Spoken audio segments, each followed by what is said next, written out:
नमस्कार दोस्तों। आपकी डिमांड पे हम थोड़ा सा क्वेश्चन प्रैक्टिस कर रहे हैं in place of chimney sweepers के। तो देखिए, कुछ क्वेश्चन जैसा कि हमने जब स्टार्टिंग की थी इस क्लास की, तो आपको अच्छी तरह से मैंने बोला था इस बात को कि हम चार्ल्स लैम्ब के करियर, लाइफ एंड करियर को डिस्कस नहीं कर रहे हैं। तो देखिए, वो चीज़ें डिस्कस हम करेंगे जो शायद हमने इस क्लास के दौरान नहीं पढ़ी हैं। और अगर कुछ टेक्स्ट बेस्ड क्वेश्चन भी आते हैं तो उनको भी देखेंगे। तो आप ये मत सोचिएगा कि ये सर ने चीज़ें नहीं पढ़ाई हैं, क्योंकि देखिए दोस्तों, लाइफ एंड करियर को हमने अब तक डिस्कस नहीं किया है। एग्जाम बहुत पास है।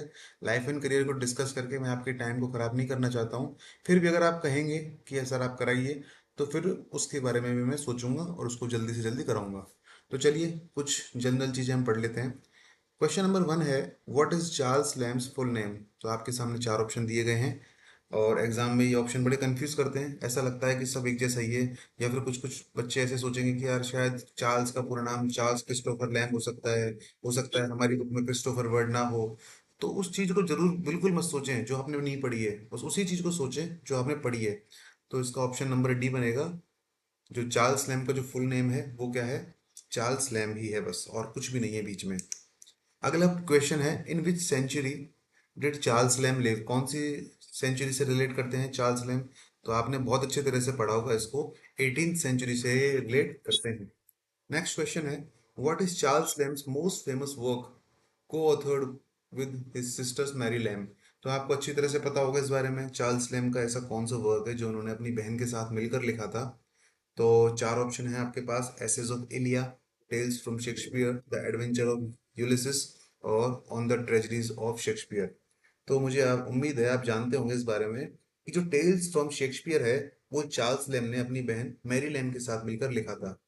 Next question, where was Charles Lamb born. बहुत ही सिंपल क्वेश्चन है, चार्ल्स लैम्ब है लंदन में पैदा हुए थे, और बाकी स्थानों का हमें कोई लेना देना नहीं है।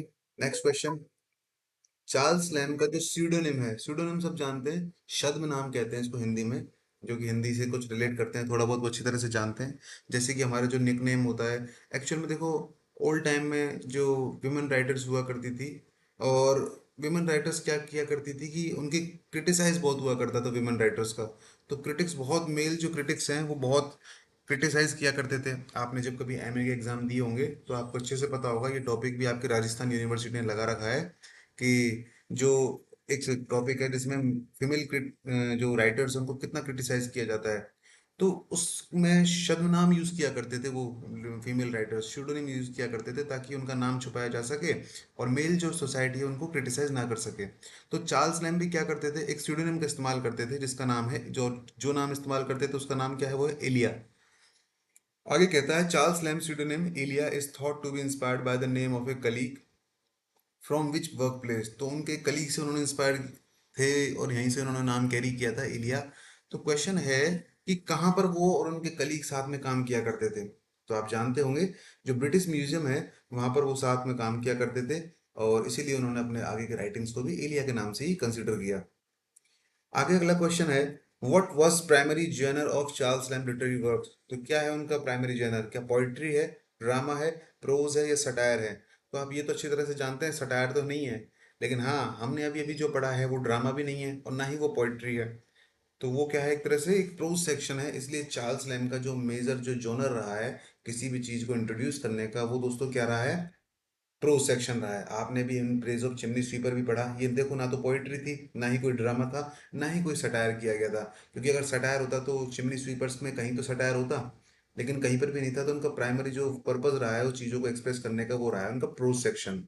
नेक्स्ट क्वेश्चन, चार्ल्स लैम्ब की जो फेमस ऐसे है, a dissertation upon roast pig is a humorous take on which subject.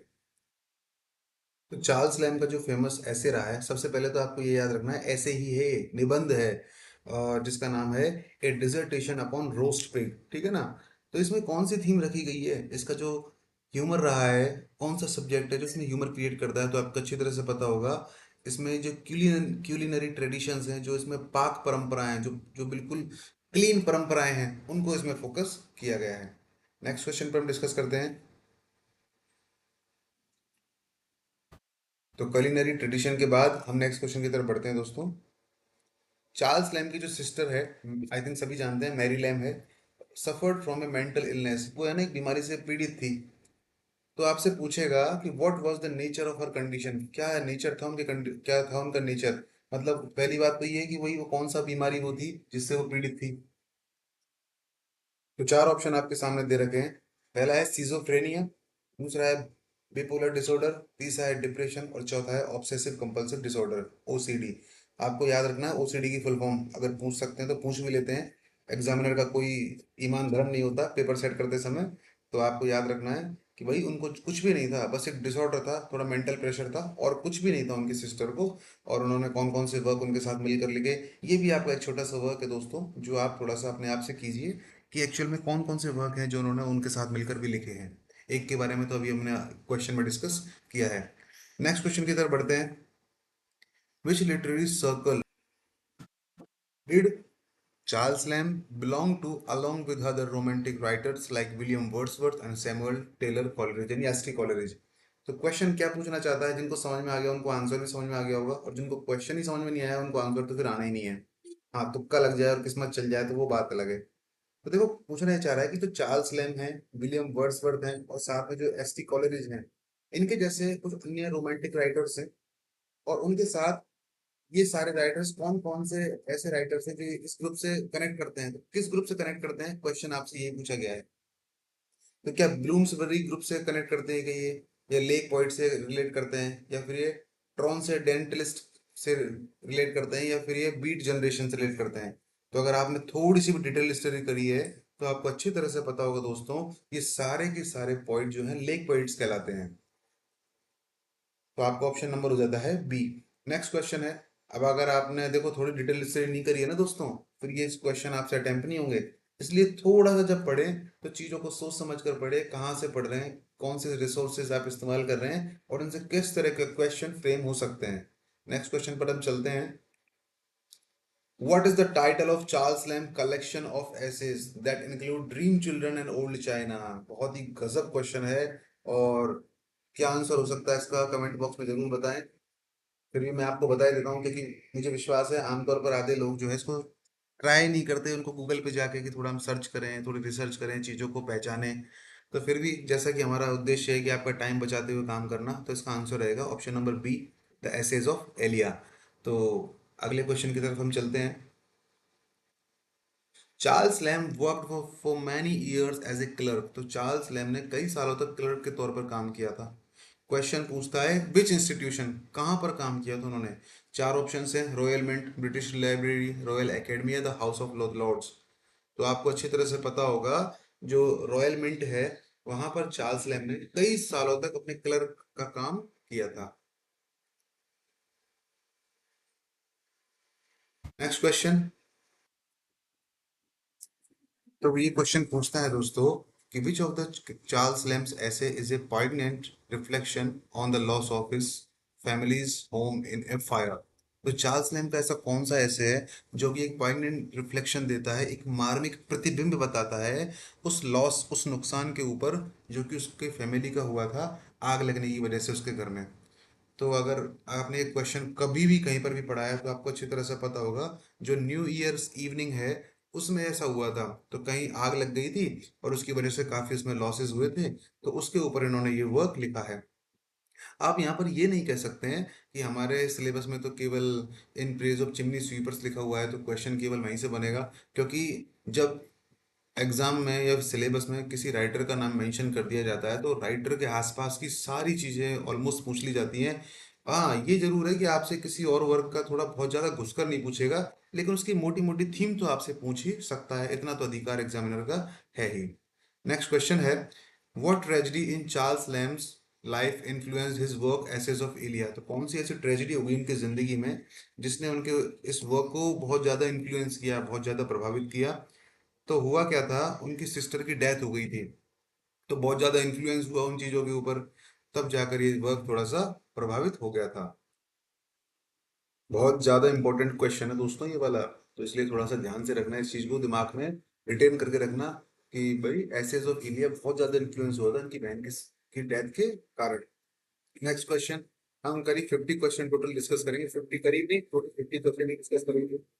Next question कहता है Charles Lamb wrote under the pen name Elia for the first time in which publication. तो Charles Lamb ने अधिकतर जो अपनी चीजें लिखी अपने एक छद्म नाम, एक निक नेम इलिया के नाम से लिखी, और पहली बार ये किस पब्लिकेशन के द्वारा इस तरह को प्रकाशित किया गया था? तो जो लंदन मैगजीन है वहां पर इसको पहली बार प्रकाशित किया गया था, उस पब्लिकेशन ने इसको पहली बार इंट्रोड्यूस किया था। Next question, which of Charles Lamb's essays explore the theme of the moral implications of pleasure and pain. Question ये पूछना चाहता है कि चार्ल्स लैम का कौन सा ऐसा निबंध है, कौन सा एक ऐसे है जिसमें सुख और दुख, उन दोनों के जो मॉरल इम्प्लीकेशंस हैं, जो नैतिक निहितार्थ हैं, उनकी विषय वस्तु का उसमें अन्वेषण किया गया है। इतनी ज़्यादा आपका जब ट्रांसलेशन कॉम्प्रिहेंशन स्ट्रांग होगा ना, तभी आपके क्वेश्चन सॉल्व होंगे, क्योंकि आधे से क्वेश्चन की वर्डिंग इस तरह की होगी, उनकी लैंग्वेज इतनी टिपिकल होगी कि आपको क्वेश्चन ही समझ में नहीं आएगा। तो ध्यान देना, चार्ल्स लैम का ऐसा कौन सा निबंध है जो सुख और दुख की बातों को एग्जामिन करने के लिए उद्देश्य से लिखा गया था, और उसमें केवल थोड़ा सा मिजरी, थोड़ा सा हैप्पीनेस, ये सारी चीजें उसमें दिखाई गई थी। तो ऑप्शन है आपके सामने ओल्ड चाइना या डिजर्टेशन। अगर आप इसमें थोड़ी सी रीजनिंग भी लगा देना तो इसका क्वेश्चन बिल्कुल आराम से सही हो जाएगा, चाहे आपने कभी ना पढ़ा हो। तो आपको अच्छी तरह से पता होगा डिसर्टेशन के बारे में कि भाई डिसर्टेशन क्या होता है, किसी भी चीज का शोध प्रबंध करना, यही क्या कहलाता है, डिसर्टेशन कहलाता है, एक रोस्ट पिग के ऊपर। तो आंसर क्या बनेगा इसका, जिसमें सुख और दुख दोनों को आइडेंटिफाई किया गया है, वो है a dissertation upon roast pig. Next question की तरफ बढ़ते हैं। चार्ल्स लैम का जो ऐसे है, often demonstrated deep appreciation for the works of which play right. बहुत ही शानदार क्वेश्चन है ये। देखिए दोस्तों, जब भी आप अगर किसी भी चीज का ट्रांसलेशन ना कर पाए तो थोड़ा सा उसको तोड़ के पढ़ने की कोशिश कीजिए। देखिए, चार्ल्स लैम्स ऐसे, चार्ल्स लैम का ऐसे कौन सा ऐसे है, कौन सा ऐसा निबंध है, ऑफन जो कि अक्सर डेमोन्स्ट्रेट करता है, प्रदर्शित करता है ए डीप एप्रिसिएशन, एक गहरी एप्रिसिएशन, एप्रिसिएशन मतलब प्रशंसा। तो चार्ल्स लैम का ऐसा कौन सा ऐसे है जो कि प्रदर्शित करता है एक गहन प्रशंसा for the work of which play right. और ये कौन से प्ले राइट के लिए ऐसा करता है? प्ले राइट मतलब जो नाटककार जिसको कहते हैं हिंदी में। तो कौन से नाटककार के लिए बहुत ज्यादा उनके अंदर इतनी अच्छी भावना है, प्रशंसा की भावना है? तो चार ऑप्शन आपके सामने हैं। शेक्सपियर है, क्रिस्टोफर मार्लोव है, बेन जॉनसन है, या फिर जॉन मिल्टन है। तो सबसे पहले तो आप क्वेश्चन को खुद ही एक नज़र में आइडेंटिफाई करने की कोशिश किया करो, और उसके बाद क्वेश्चन में आंसर की उम्मीद किया करो। तो देखिए, शेक्सपियर से बहुत ज़्यादा इन्फ्लुएंस थे वो इस चीज़ के लिए, इसलिए इसका आंसर क्या हो जाएगा, विलियम शेक्सपियर। आगे वो कहता है, with what is Charles Lamb's relationship to the poet Samuel Taylor Coleridge. क्या रिलेशन था उनका? क्या वो भाई थे क्या, या फिर कजिन थे, या फिर स्कूलमेट्स थे? तो दोस्तों वो कुछ भी नहीं थे, बस वो क्या थे, कलीग थे। कौन? एस टी कॉलरिज और आपके Charles Lamb. Next question, Charles Lamb का जो एसेज ऑफ एलिया है were first published in which periodical. तो आपको पता ना है इस चीज के बारे में। अब अगर आपको पीरियोडिकल का मीनिंग पता होगा तो आंसर भी आ जाएगा। पीरियोडिकल का मतलब होता है पत्रिका। तो चार्ल्स लैम का ऐसा कौन से, चार्ल्स लैम का जो एसेज ऑफ एलिया है पहली बार कौन सी पत्रिका में प्रकाशित हुआ था? तो चार ऑप्शन आपके सामने दे रखे हैं, बार बार ऑप्शन बोल के मैं आपका टाइम खराब नहीं करूंगा, तो आप ऑप्शन खुद से पढ़ लीजिए। ठीक है, तो इसका आंसर मैं बता देता हूँ, वो लंदन मैगजीन है जब उनका पहली बार इसको पब्लिश किया गया था। नेक्स्ट क्वेश्चन की तरफ बढ़ते हैं दोस्तों।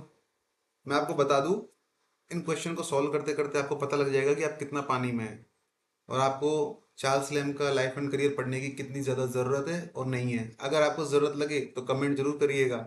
अगर हमें टाइम बैठता है और टाइम ढंग से मिल जाता है तो देखो इसके लाइफ एंड करियर को भी डिस्कस जरूर करेंगे। अगला क्वेश्चन, चार्ल्स लैम का ऐसे जो है, the super nature, the superannuated man reflects on his experience on what life event. तो चार्ल्स लैम का जो ऐसे है सुपर एनुएटेड मैन, वो जीवन की किस घटना के अनुभव को प्रदर्शित करता है आपके सामने? तो ध्यान रखना दोस्तों इस क्वेश्चन को, रिटायरमेंट को एक्सप्रेस करता है वो, और इसके अलावा किसी चीज को एक्सप्रेस नहीं करता है। और चार ऑप्शन जरूर ध्यान से पढ़ लीजिए, क्योंकि ऑप्शन जब आएंगे तो आपको ऐसा लगेगा सारे के सारे कर रखे हैं। तो कंपेरेटिव तौर पर पढ़ेंगे तो थोड़ी चीजें ज्यादा देर तक रिटेन रह पाएंगी। तो मैरिज और पेरेंटहुड और ट्रेवल, पेरेंटहुड मतलब उनका जो पितृत्व है, तो वो सारी बातें उनको कोई याद नहीं रखता, बस वो अपने रिटायर को याद करते हैं उस तरह से। आगे अगला क्वेश्चन है, विच of Charles Lamb's essays is a reflection on the joys and sorrows of childhood. तो चार्ल्स लैम्प का कौन सा ऐसा ऐसे है जो उनके बचपन के सुख और दुख दोनों को क्या करता है, रिफ्लेक्ट करता है, प्रतिबिंबित करता है। तो dream children, a dissertation upon roast pig, the praise of chimney sweepers, the old and the new school master. तो इसका आंसर रहेगा आपका ए ड्रीम चिल्ड्रन, ठीक है ना। तो ध्यान देना इस चीज के लिए कि उनका जो वर्क है ड्रीम चिल्ड्रन, उनके भाई बचपन में बच्चों के क्या होते हैं, ड्रीम होते हैं। इसको इस तरह से लिंक कीजिए, बचपन में बच्चों के ड्रीम होते हैं, कुछ अच्छे होते हैं कुछ बुरे होते हैं। तो स्कूल जाने का जो ख्याल होता है उनका, तो उनको सौरव लगता है, और स्कूल से आने का ख्याल थोड़ा जॉय लगता है। तो कहीं ना कहीं ये उनके ड्रीम चिल्ड्रन को बताता है। अगला question, Charles lamb had a close friendship with other romantic poet. अब वो कौन से हैं, तो सोचिए जरा, अभी हमने पढ़े भी थे थोड़े बहुत। तो चार्ल्स लैम्ब का एक क्लोज रिलेशनशिप रहा है, और किसके साथ रहा है, उनकी घनिष्ठ मित्रता रही है, जो बिल्कुल क्लोज फ्रेंडशिप, घनिष्ठ मित्रता। तो आप आंसर रहेगा इसका विलियम वर्ड्सवर्थ, ठीक है।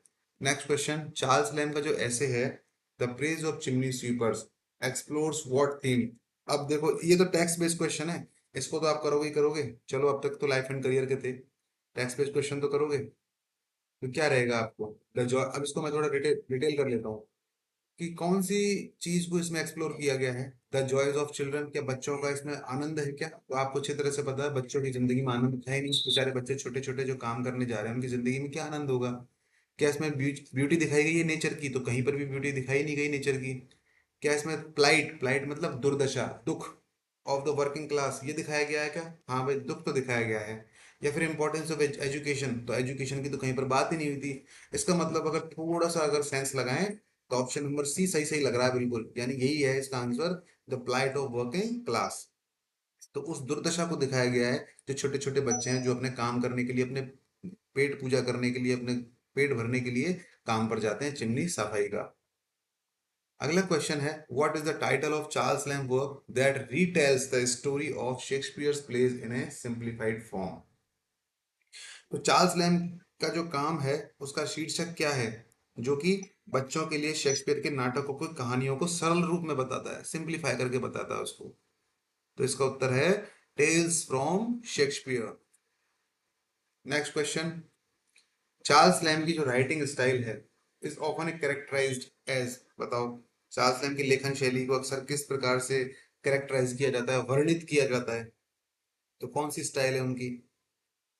देखिए दोस्तों, हमेशा से चार्ल्स लैम्ब की थ्योरी रही है कि लिखो सिंपल, बिल्कुल चीजों को कितना लिखना है, बिल्कुल सिंपल लिखना है।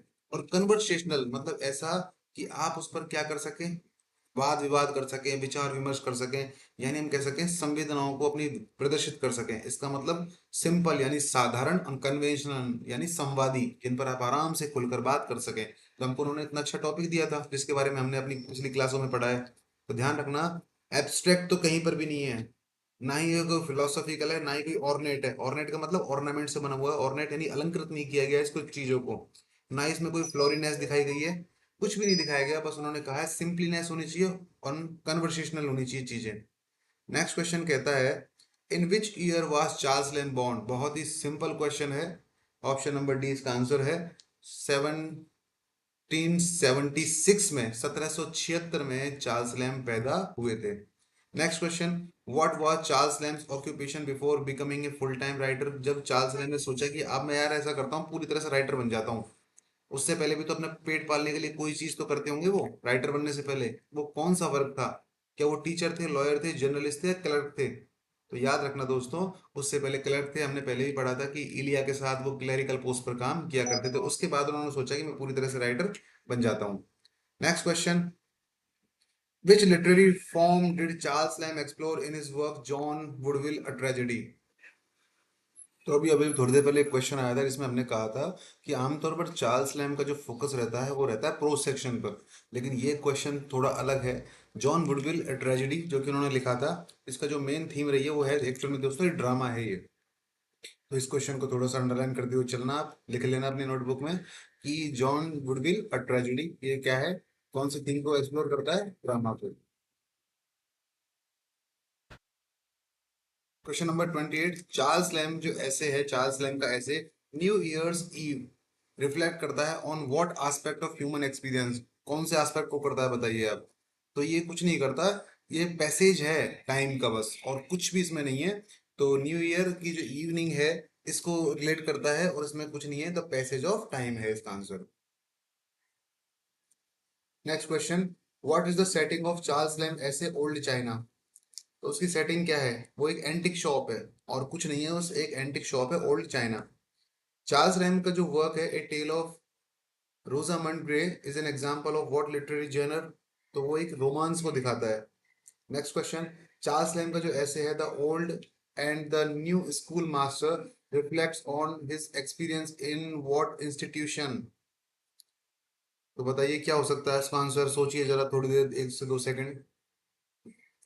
तो इसका आंसर है ग्रामर स्कूल। नेक्स्ट क्वेश्चन की बात करते हैं दोस्तों। विच ऑफ चार्ल्स लैम्ब्स कंटेम्पररीज यानी समकालीन, कौन से चार्ल्स लैम्ब के ऐसे समकालीन राइटर हैं was known for his radical political views and connection to the romantic movement? तो रेडिकल का मतलब होता है कट्टरपंथी, बिल्कुल, जो किसी चीज के लिए बिल्कुल कट्टर रहते हैं, ठीक है ना। तो क्वेश्चन कहना क्या चाह रहा है? क्वेश्चन आपसे ये कह रहा है कि which of Charles Lamb's contemporaries, Charles lamb के जो कौन से समकालीन हैं जो कि अपने कट्टरपंथी राजनीतिक विचारों, रेडिकल पॉलिटिकल व्यूज, कट्टरपंथी राजनीतिक विचारों और साथ में समाज जो है हमारा, उसके संबंधों के लिए जाना जाता है। तो आपको बहुत इजी तरीके से मैं इसको याद करवा देता हूँ। देखिए पॉलिटिक्स में ज्यादातर ब्लैकनेस ही भरी होती है, कालापन ही है। क्यों? पॉलिटिक्स एक्चुअल में एक धोखा है। तो आप इसको रिलेट करेंगे ऑप्शन नंबर ए से, यानी विलियम ब्लेक से। तो ध्यान देना इस चीज के लिए। नेक्स्ट क्वेश्चन, चार्ल्स लैम्ब का जो ऐसे है often contain element, Charles lamb के जो ऐसे हैं कौन से एलिमेंट्स को आमतौर पर कंटेन करते हैं, वो कौन से उन चीजों को समाहित करते हैं, बताइए। ट्रेजेडी, सटायर, एपिक पोइट्री या साइंस फिक्शन? तो सटायर को वो करते हैं। हालांकि एक क्वेश्चन हमने एक चीज पढ़ी थी थोड़ी देर पहले कि वो नोवेल को करते हैं, सटायर को करते हैं, प्रोज को करते हैं। तो उसमें उसमें उस समय हमने सटायर नहीं लिया था, उस समय हमने नोवेल लिया था, क्योंकि वो क्वेश्चन का पैटर्न अलग था। लेकिन ये क्वेश्चन है कि चार्ल्स लैम्ब के जो ऐसे हैं, ऐसे कौन सी थीम को आमतौर पर कंटेन करते हैं? तो वो है आपका satire. What is the title of Charles Lamb's collection of letters return to his friends Coleridge? तो सबसे पहले क्वेश्चन को समझने की कोशिश कीजिए, क्वेश्चन क्या पूछना चाह रहा है। क्वेश्चन सिर्फ इतना कहता है दोस्तों कि चार्ल्स लैम्ब के जो अपने खुद के मित्र हैं कॉलरिज, और उनको जो लिखे गए उनके पत्र हैं, उन पत्रों का संग्रह किया गया था, कलेक्शन किया गया था। उन कलेक्शन का नाम क्या है, ये क्वेश्चन आपसे पूछना चाह रहा है। लाइफ एंड करियर थोड़ा डिटेल तरीके से पढ़ा होगा तो इसका आंसर आपको अच्छे से आता होगा कि उन्होंने लिख जो जितने भी लेटर लिखे थे उनको कलेक्ट करके लास्ट में एक ग्रंथ सा बना दिया गया था, एक बुक सी बना दी गई, तो उसका नाम डाला गया था familiar letters of Charles lamb, ठीक है ना। भाई एक तरह से दोस्त, फ्रेंड, फ्रेंड जो है हमारे फैमिली मेंबर्स ही तो होते हैं, जिनको आजकल हम फैमिली फ्रेंड्स बोल देते हैं। तो एक्चुअल में उसको पूरा समराइज नहीं करके, उनको थोड़ा कलेक्शन करके उसको डाल दिया था, उसका नाम डाल दिया था family letters of Charles Lamb. Next question, what was Charles Lamb's reaction to the death of his sisters Mary mental illness? तो क्या रिएक्शन आया था? बहुत ही ग्रीफ, बहुत ही सोरो, उसमें डूब गए थे। तो देखिए इंडिफरेंस, उदासीन, रिलीफ, राहत आई थी कि उनको, या फिर उदासीन हुए थे, दोनों ही नहीं हुए थे। भाई इंडिफरेंस अलग तरीके का ऑप्शन को कंसीडर करता है, लेकिन जो क्वेश्चन की डिमांड है वो क्या कहता है? वो कहती है ग्रीफ, बहुत ही दुख है, बहुत ही सोरो है उनकी जिंदगी में जब उनकी बहन की डेथ हुई थी। अब एक्चुअल में दोनों में कोई ज्यादा अंतर नहीं है, बस ये ग्रीफ तो छोटा मोटा होता है, दुख, और सोरो मतलब शोक। अब देखो, किसी की मौत पर होएगा, किसी चीज पर होएगा, इंसान किसी चीज पर दुख कर सकता है, किसी चीज पर शोक करेगा तो वो मौत पर होएगा किसी पर। अगला क्वेश्चन कहता है, तो आंसर कुल मिलाकर ग्रीफ एंड सोरो हो जाएगा उसका। अगला क्वेश्चन है कि a dissertation upon roast pig, जो उनका वर्क है, what discovery does the narrator make that changes his attitude towards roasted meat? तो क्वेश्चन कहता है इस वर्क को लेकर कि व्हाट डिस्कवरी, कौन सी खोज, डज द नरेटर, नरेटर करता है, कथावाचक जो है कौन सी खोज करता है, मेक दैट चेंजेस, जो कि परिवर्तित कर देती है, हिज एटीट्यूड, उसके बर्ताव को, टुवर्ड्स रोस्टेड मीट, उस भुने हुए मीट के प्रति। तो बताइए आप कौन सा ऐसा डिस्कवरी करता है वो इस चीज में? तो आपको अच्छी तरह से इसका पता होगा अगर आपने थोड़ा भी ढंग से पढ़ा होगा। द ओरिजिन ऑफ कुकिंग, इसके बारे में वो सोच विचार करने लग जाता है, कंटेम्पलेशन करने लग जाता है। नेक्स्ट क्वेश्चन, चार्ल्स लैम का जो ऐसे है ड्रीम चिल्ड्रन एक्सप्लोर करता है थीम को, कौन सी थीम को? Dream children. दोस्तों, ड्रीम चिल्ड्रन में बस केवल फैमिली रिलेशंस को दिखाया गया है, इसके अलावा और कोई खास चीज उसमें दिखाई नहीं गई है। Next question, what role did Charles Lamb play in the London literary scene of his time? मिलाकर क्या आंसर रहेगा इसका? थोड़ा सा भी अगर दिमाग लगाएं तो, थोड़ी रीजनिंग भी लगाएं तो देखिए, वो उसमें क्रिटिक का काम करते थे। प्रोमिनेंट, प्रोमिनेंट मतलब क्या होता है? प्रमुख। तो उसमें एक फेमस क्रिटिक थे, एक प्रमुख क्रिटिक थे उसके। अगला क्वेश्चन कहता है कि चार्ल्स लैम का जो वर्क है essays of Elia was first published in, किस में पब्लिश हुआ था वो सबसे पहले? तो वो आपके अभी अभी हम डिस्कस भी किया था इस क्वेश्चन को, कि लंदन मैगजीन में वो पब्लिश हुआ था। Option number C. Question number 40, in essays of Elia Charles Lamb often reflect on the, essays of Elia में क्या दिखाते हैं? वो चैलेंजेस दिखाते हैं मिडिल लाइफ के, ठीक है। अगला क्वेश्चन, चार्ल्स लैम का जो ऐसे है the old ventures of the inner temple, वो क्या एक्सप्लोर करता है दोस्तों? वो एक्सप्लोर करता है आपका लीगल प्रोफेशन को। Next question, what is Charles Lamb's perspective on childhood in his essay dream children?